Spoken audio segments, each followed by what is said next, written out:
Assalamualaikum warahmatullahi wabarakatuh. Sahabat konsep kehidupan channel di mana saja berada, sehat walafiat tentunya, dan mudah-mudahan selalu dalam lindungan Allah Subhanahu wa Ta'ala. Amin ya Rabbal Alamin. Sahabat dan saudara-saudara, pada kesempatan ini saya akan menyampaikan satu informasi menarik sekali tentang masalah masih masalah Raffi Ahmad yang Suwan datang berkunjung ke rumah Rizik Syihab. Tanggapan demi tanggapan ya, dari pihak dari sana dari sini, tanggapan masing-masing memberikan satu reaksi dan pandangan. Dan memang kalau kita lihat bahwa sikap Raffi Ahmad ini sangat salah sekali, dan saya pun sudah memberikan komentar beberapa kali, dan ini adalah satu tindakan yang keliru ya. Karena apa? Karena Raffi Ahmad ini adalah sebagai utusan presiden ya, yang membidangi untuk pembinaan generasi muda. Nah, kemudian pembinaan generasi muda mendatangi Rizik Syihab dengan alasan koordinasi atau minta petunjuk ini. Ini tujuannya apa? Apa akan dibawa kemana pemudanya? Kalau meminta petunjuk ke yang lain, Rizik Syihab, mungkin kita tidak banyak komentar ya. Tapi kalau datangnya ke Rizik Syihab, kita beri komentar. Ya, kenapa? Sebab kita tahu Rizik Syihab ini bagaimana ya, selalu koar-koar, narasi-narasi pemecah belah umat, ya, mencaci maki, menghina. Ya, semua pejabat tidak ada yang baik di mata dia, ya, di mata Rizik Syihab. Padahal kelakuannya lebih buruk daripada pejabat-pejabat Indonesia. Rizik Syihab ini apa? Imam besar tapi masih melakukan perbuatan mesum, ya, masih membohong, menipu umat, membohongi umat dengan mengaku keturunan Rasulullah yang sebenarnya bukan keturunan. Ini kan satu perbuatan yang sangat luar biasa. Itu udah jelas-jelas menipu umat, membohongi umat dengan mengaku keturunan Rasulullah, didatangi oleh Raffi Ahmad. Nah, kemudian pandangan Kiai Haji Madudin sama begitu juga. Dan untuk lebih jelasnya kita simak bagaimana pandangan Kiai Haji Madudin kedatangan Raffi Ahmad ke rumah atau mendatangi Rizik Syihab. Yuk kita simak saja pandangan Kiai Haji Madudin Usman dengan suannya Raffi Ahmad ke rumah Rizik Syihab. Kita simak dan jangan lupa di subscribe, di like, dan di komen. Bagi yang sudah subscribe saya ucapkan banyak terima kasih. Mudah-mudahan Allah bukakan pintu rezeki yang seluas-luasnya, dan Allah beri segala kemudahan, serta Allah beri umur panjang dan bermanfaat serta barokah. Amin ya Rabbal Alamin. Yuk kita simak berikut ini. Masa depan musuh kita itu adalah orang-orang ateis, agnostik, yang mereka sama sekali tidak percaya kepada Tuhan. Di TikTok mulai hari ini, di YouTube mulai hari ini, orang-orang ateis muncul. Mereka pertama ingin mendapatkan kesamaan hak di negara Indonesia, bahwa walaupun negara kita ini berdasar Pancasila, dengan sila pertamanya ketuhanan yang Maha Esa, tetapi orang-orang ateis ingin diberikan hak juga. Nah, ini ke depan musuh kita ini adalah orang-orang ateis. Maka peradaban ilmu pengetahuan waladiyah syamsiyah yang dulu dipersiapkan untuk melawan orang-orang ateis ini akan bermanfaat kembali. Ini harus diasah. Untuk apa? Untuk melawan filsafat orang-orang ateis yang mempertanyakan Tuhan itu ada atau tidak. Tuhan itu ilmiah apa tidak? Apakah bisa Tuhan diilmiahkan? Nah, ini nanti yang akan terjadi dengan anak-anak kita ke depan. Mereka mempertanyakan kembali tentang zat Allah seperti peristiwa 250 Hijriah ketika Abdul Hasan Asy'ari, Abu Mansur Al-Maturidi melawan orang-orang ateis, Mu'tazilah melawan orang-orang ateis. Ini yang akan kita hadapi. Nah, sebelum kita menghadapi orang-orang seperti itu, maka kita juga harus memperkuat ilmu pengetahuan anak-anak kita. Betul. Bagaimana kita berbicara filsafat, bicara dengan metodologi waladiyah syamsiyah, dengan metodologi al-mungkit minad dhalal. Kalau tentang metodologi ilmiah saja santri-santri kita tidak ngerti. Kalau sudah ada dalil tentang batalnya Ba'lawi, maka Ba'lawi tidak bisa lagi untuk diterima. Tapi kenapa santri-santri kita masih ada yang menerima? Karena tradisi ilmiah ini belum biasa dikonsumsi dengan konstruktif dan kritis oleh santri-santri kita. Ini maka akan bisa untuk diprediksi pertandingan dengan orang ateis ke depan, santri kita akan kelabakan. Kenapa? Karena dengan teori filsafat ilmu yang sederhana saja, mereka tidak bisa untuk mengambil kesimpulan kebenaran. Kalau sebuah tesis, bumi itu datar, kemudian diketemukan tesis berikutnya yang mengatakan bumi itu bulat, maka dengan berbagai macam dalil-dalil yang kuat, tesis bahwa bumi itu datar itu hancur lebur dan tidak bisa diterima kembali. Sekarang kita sudah bisa untuk melihat bumi dari atas. Ternyata betul bahwa bumi ini bulat. Perdebatan masa lalu di tahun 1500-an Masehi, apakah bumi itu bulat, apakah bumi itu datar, hari ini terkonfirmasi bahwa memang bumi ini bulat. Maka sebuah tesis yang telah terbantahkan itu sudah tidak bisa lagi dihusnudoni. Bagaimana kita husnudon aja sih Abah? Katanya bumi ini datar, buktinya kita tidak melayang-melayang, tidak jatuh, ini ada di bumi. Tidak bisa bos. Karena apa? Karena kesimpulan ilmiah bahwa bumi ini bulat sudah zahirun bayyinun la yuraddu, yang tidak bisa ditolak lagi. Sama bumi bulat itu dengan kesimpulan Ba'lawi bukan cucu Nabi, yang tidak mungkin bisa dibantah lagi. Yang masih nerima akan terbantah sendiri oleh dirinya sendiri, hanya nunggu waktu. Nunggu kecewa aja sedikit ditempeleng sama Ba'lawi, dia akan sadar. Atau dia motornya dipinjem nggak dikembaliin lagi, langsung itu saya ikut Kiai Maduddin. Tinggal begitu aja. Hanya butuh sedikit kecewa untuk Muhyiddin, insya Allah akan sadar.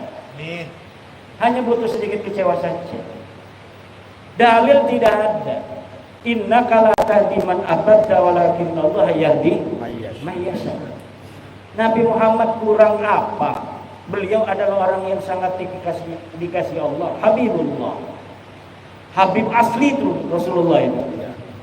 Tapi tidak semua manusia di dunia mengikuti Rasulullah. Apalagi model Imaduddin Utsman yang katanya kecilnya aja tahu, katanya sama Imad itu. Iya kecilnya tahu, saya kecil dulu sih. Kalau saya langsung besar nggak bakal ada orang yang tahu saya kecilnya gimana.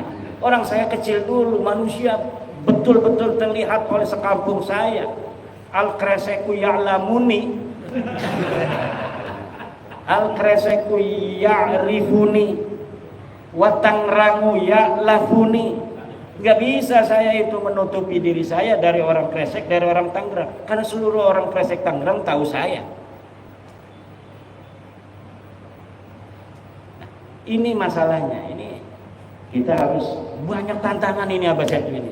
Tapi bisa nggak Kiai dikaitkan dengan ayat tadi? Wa mayyat tabi'u aktsaruhum illa dhanna inna dhanna la yubni minal haqqi syai'a. Dan itu kan Allah berkata tidak boleh kita itu kebanyakan manusia itu hanya hidup dari don. Sementara don itu kata Allah tidak berbicara la yugni minal haqqi syai'a. Berkata selanjutnya wallahu alimun di situ.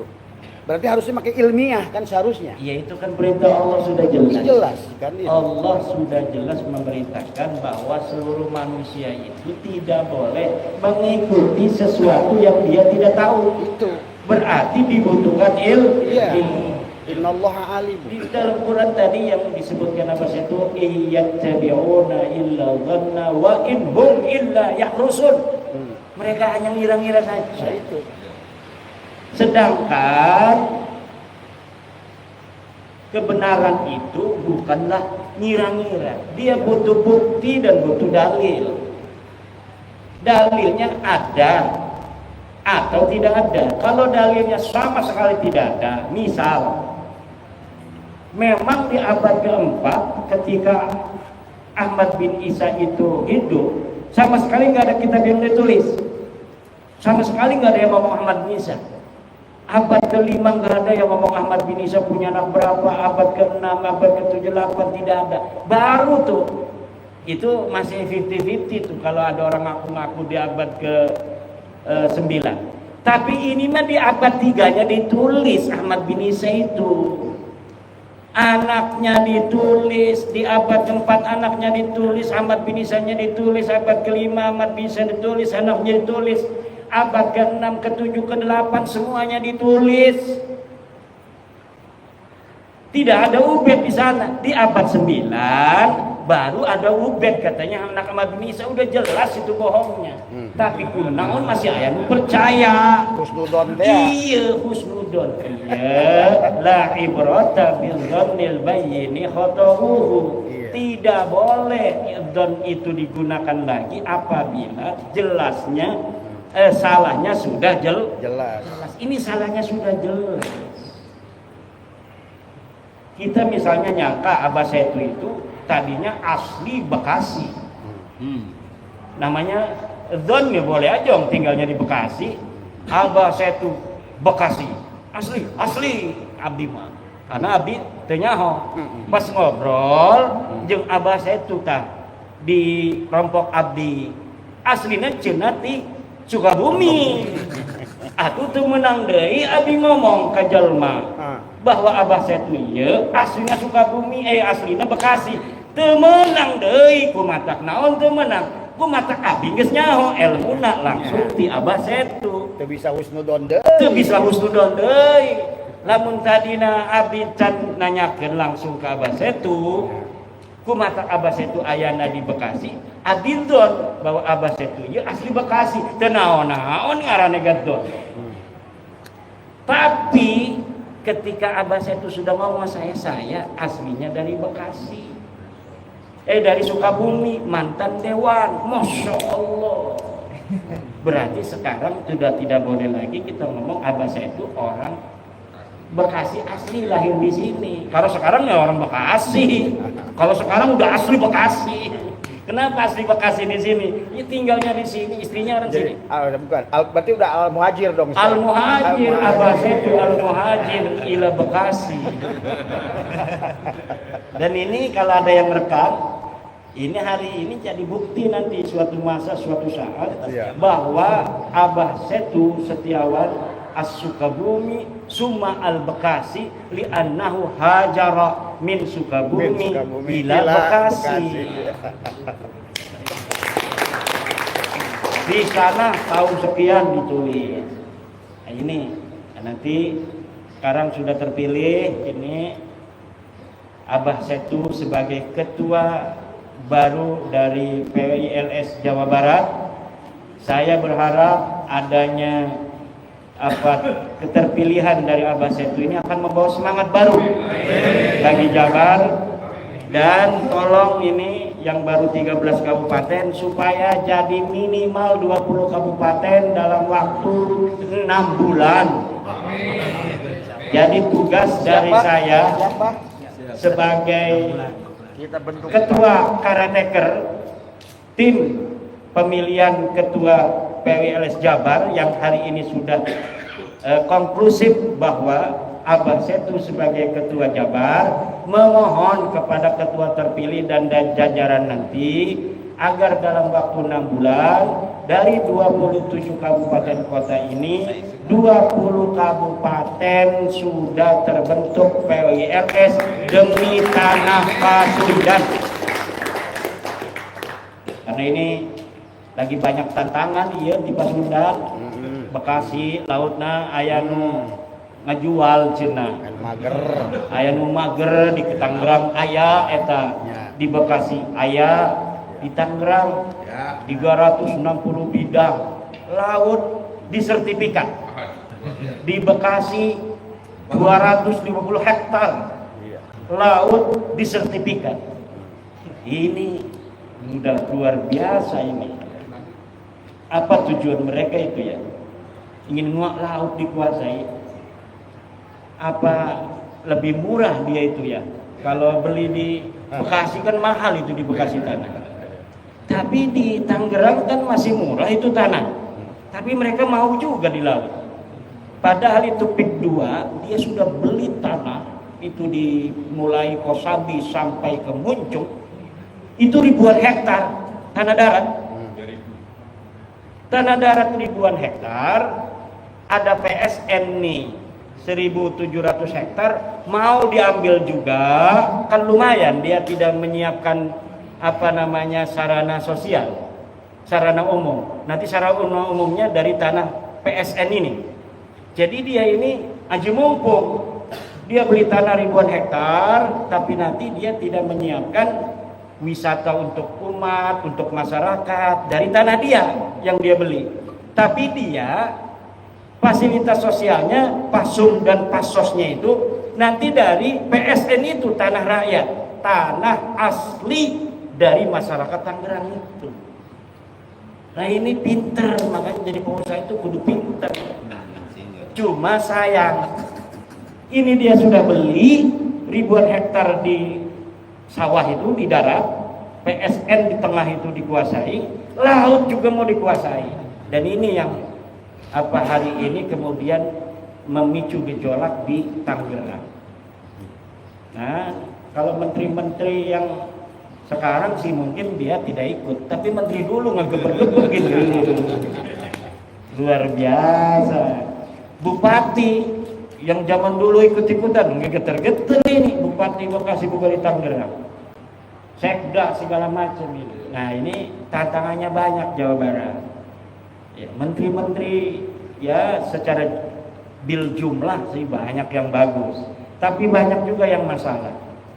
Dari anak buah Pak Prabowo ini, Pak Prabowo-nya kan luar biasa, semangatnya anti penjajahan, kita harus menunjukkan jati diri bangsa.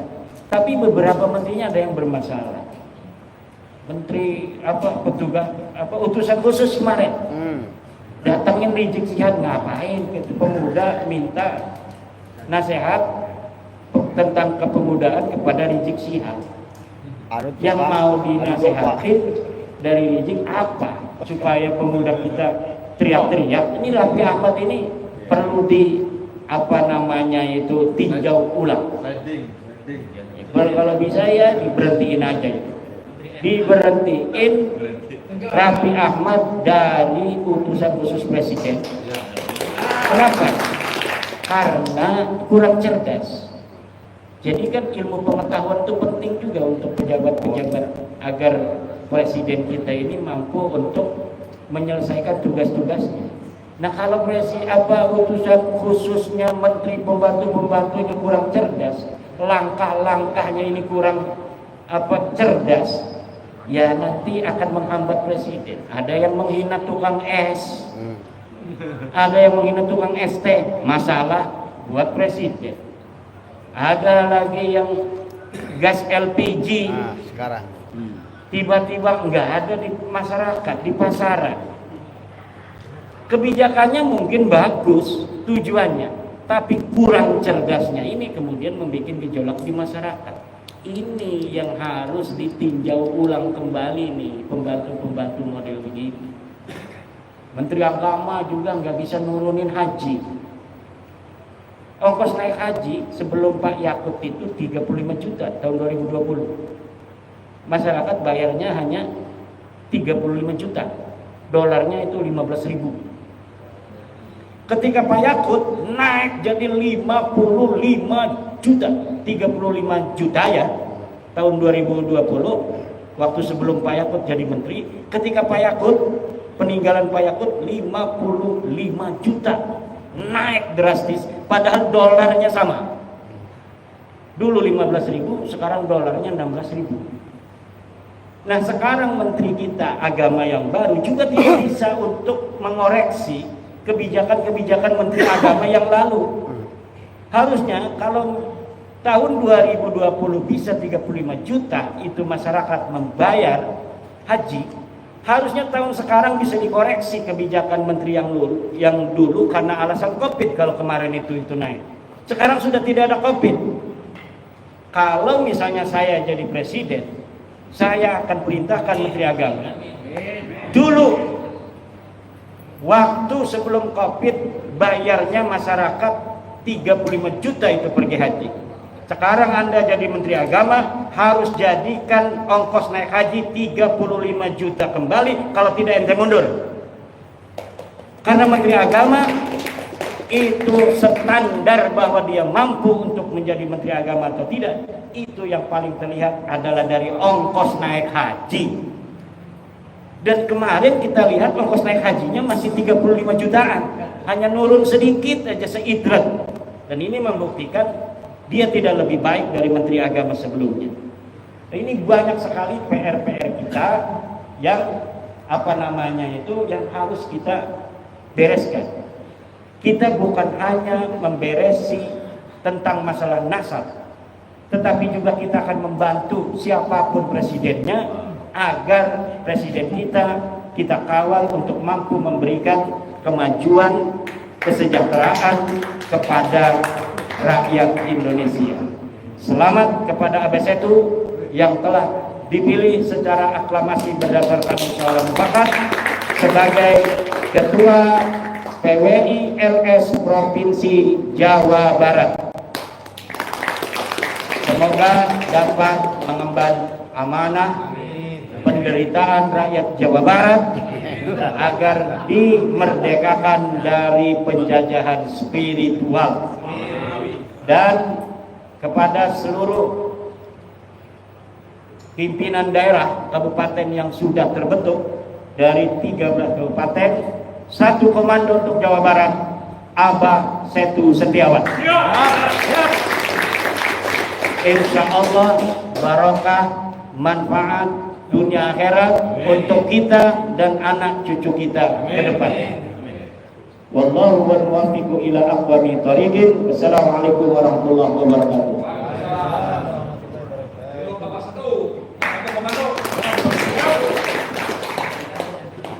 Hidup Mang Gina.